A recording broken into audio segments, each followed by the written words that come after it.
আমি জানি না পথের দূরত্ব, আমি জানি না বরফ ঢাকা নদীর ঘনত্ব, এতটুকু জানি শুধু গন্তব্যের বাড়ি, যতই হোক না দূরে আমায় দিতে হবে পারি।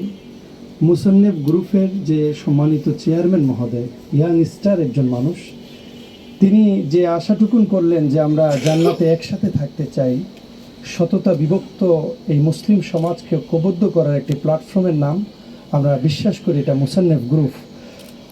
ওনার যে খেদমতটুকুন রয়েছে, আল্লাহ রব্বুল আলমিন ইসলাম প্রচার এবং প্রসারে মুসান্নেফ গ্রুপ ইতিমধ্যে যে প্রচার এবং প্রসার করছেন, আল্লাহ রব্বুল আলমিন যেন তার এই মনের সুপ্ত প্রতিভা যে আশা, আল্লাহ পাক যেন কবুল করে, মঞ্জুর করে, সবাই পড়ি আমিন।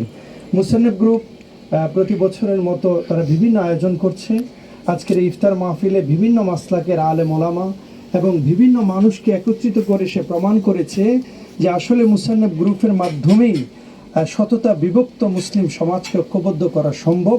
আল্লাহ পাক যেন তার মনের এই আশাকে কবুল করে, আমরা দোয়া করছি আল্লাহ পাক মুসান্নেফ গ্রুপের সমস্ত কার্যক্রমে বরকত দান করুক, আমিন। ওয়াসসালামু আলাইকুম ওয়া রাহমাতুল্লাহি তাআলা ওয়া বারাকাতুহু।